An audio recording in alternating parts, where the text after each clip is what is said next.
Chapter 1 1985 Silver Sands Caravan Park had been a permanent fixture on England's northeast coast for as long as anyone could remember. With its painted light bulbs jutting from the front of every building, its tired, greying caravans, and its kiosks which sold a plethora of kitschy souvenirs from key rings with badly drawn pictures of local landmark Marsden Rock to animals made of shells that had been gracelessly glued together, Silver Sands stood as a monument to the steadily declining British holiday industry. July 1985. The year Coca-Cola changed its recipe and then back again within a few months. The year Bobby Socks won the Eurovision Song Contest. The year the hole in the ozone layer was discovered, and most important of all, the year Tetris was unleashed on the world. Temperatures reached 29 degrees Celsius in some parts of the United Kingdom. In Whitley Bay, however, it was cloudy, and what you might call fresh.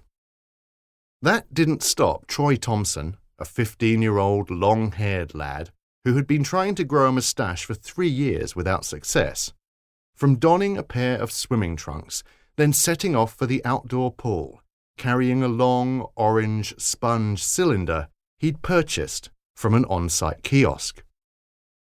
"What's that?"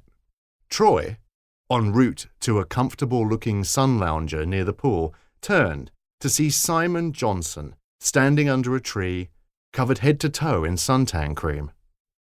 "You're supposed to rub it in, you know." "Rub what in?" Simon asked, scrunching his freckled face. "The sun lotion. You look like Dr. Venkman after the Stay Puft Marshmallow Man exploded." Ignoring Troy's observation, Simon pointed to the long, thin, orange sponge item in his hand. "What's that?"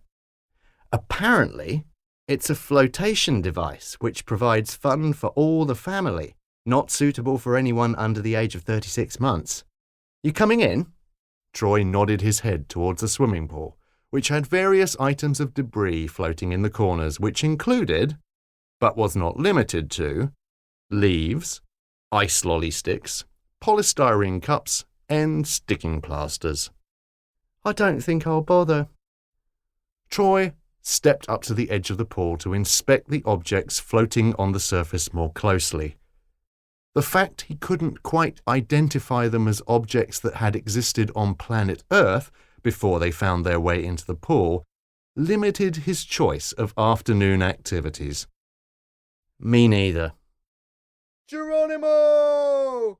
A thunder of bare feet on tiles was followed by a huge splash, which engulfed Troy in grimy water and sent several of the aforementioned unidentifiable floating objects into his unfortunately open mouth. Gavin Jones' cannonball had caused several 100 litres of pool water to erupt into the air and cover everything within a 10-metre radius, which included Louise Anderson, who had been asleep on a nearby sun lounger but was now upright, soaking wet and livid. Gavin exited the pool via a metal ladder bolted to one of the side walls, wiped water from his face in a satisfied manner, and plodded off towards a kiosk which sold fast food. "Stupid! Ignorant!" Louise managed to control her temper sufficiently to not vocalize the expletives that were welling in her throat. "Honestly, it should be put in a zoo." She toweled her face and upper body before settling back down on the sodden lounger with a disgruntled snort. "Who's that?" Simon asked, his mouth hanging open at the sight of the blonde girl who was now staring into the colourless soft drink in her glass, attempting to determine whether any pool water had managed to infect it. "You want to leave that one well alone." Simon swiveled in the white plastic chair which he'd recently tugged from under a plastic table with a parasol jutting from the centre. He felt a touch of bile enter his throat as he gazed up at the yellowy green teeth of Gavin Jones, who stood with his naked, pale, and damp upper torso dangerously close to his left hand. Simon, Gavin, Gavin, Simon, Troy said apathetically, still finding mysterious pool-derived objects stuck to his face. Gavin held out a hand which Simon reluctantly shook with the weakest grip his muscular system would allow. "Not worth it, that one," Gavin spluttered through the massive bite of hamburger he'd just taken. "She's nice, don't you think, Troy?"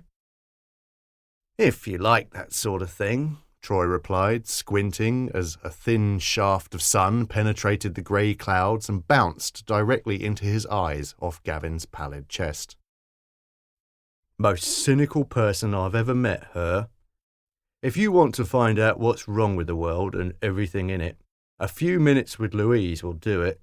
Gavin took another huge bite of burger, then wandered off towards the kiosk once more, commenting on his desire for further condiments to complement his quasi-meat sandwich.